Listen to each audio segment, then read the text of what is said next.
happy to speak today on Bill C-58 and address this government's profound failures when it comes to workers and the excellent work that the Conservative Party have been doing and are continuing to do to support workers here in Canada.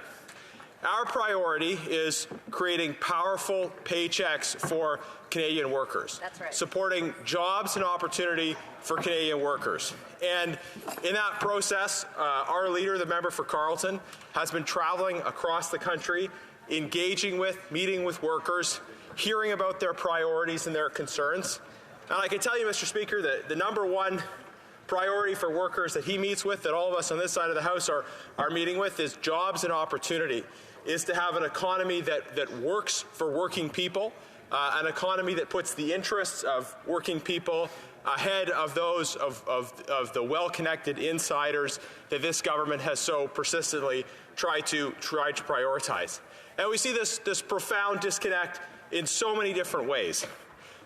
We see the way that this Liberal government is focused on the interests of well-connected insiders, how they love shoveling money out to consultants who specialize in encouraging companies to fire more people. These are the kind of relationships that this government is cultivating. These are the kind of people that this government is trying to serve, whereas Conservatives are focused on jobs and opportunity for workers, and in creating the kind of economy where more people can work, more people can prosper and succeed. And there are many different aspects, I think, to the government's agenda in this regard. We see in the context, for instance, of their unjust transition plan. Yep. This government, in fact, is now admitting that their so-called just transition rhetoric is unpopular with workers. I was very struck by the fact that the Labour Minister got up in the House fairly recently and said, well, I don't use the terminology of just transition anymore because workers don't like it. Exactly. Right? It's true that workers don't like it, but it wasn't the name that they had a problem with, Mr. Speaker. It was the substance of this government's agenda. And the fact they know and this government talks about so-called transitioning workers as if what workers wanted was to be able to not work. Yeah, that's right. Actually, Mr. Speaker, a big part of the reason why people work, yes, it's for the paycheck. That's a critical piece of it. But also it comes from the satisfaction that they get from being able to accomplish something significant. Yes. This is what's so important about work and for workers, that they appreciate the ability to both earn a paycheck for their family and be able to participate in the creation of value. Both of those things together are important. So when the government says to workers, well, we want to transition you out of your jobs, but we'll have social programs for you on the other end of it. First of all, I think members are rightly skeptical about whether those promises will actually be delivered on, right? But secondarily, the people in my riding who work in the energy sector and other sectors, they're actually not looking for easy money. They're looking for the opportunity to be able to work hard and build up themselves, their families, and their communities in the process. This is the dignity inherent in work. It's not just about the paycheck. The paycheck is critically important, but it's not just about the paycheck. It's about the satisfaction that comes from work, and this is something that the government just doesn't understand. But this is a central piece of why this government's unjust transition agenda is so unpopular with workers, and renaming it, calling it something else, isn't going to change the picture. So in the midst of this larger discussion about workers and the failure of the government to support or respond to the needs and concerns of working people, we have them bringing forward this legislation on replacement workers. And I would say what's quite curious about the government's approach to this is that at the same time as they're championing their legislation allegedly dealing with the issue of replacement workers, the government is signing massive corporate subsidies to companies that are in fact bringing in foreign replacement workers. Another example of the duplicity that we see from the other side. And we've been working on this issue with the Government Operations Committee and wearing down a Liberal filibuster Because here's what happened. Conservatives came to the committee and said, so we've got evidence that in the process of over $40 billion in corporate subsidies, that these subsidies are being used not to hire Canadian workers, not to create jobs and opportunity for workers in Canada, but to actually subsidize companies that are bringing in foreign replacement workers. Canadian tax dollars, over $40 billion, by the way, that's a massive amount of money, right? Let's break that down, because it's a big number overall. But if you break it down per family, it's $3,000 per family. So, Mr. Speaker, that means all the Canadians who are, as we speak, at home glued to CPAC, and I salute their dedication, who are watching, can think you at home are on the hook for $3,000 because of these subsidies.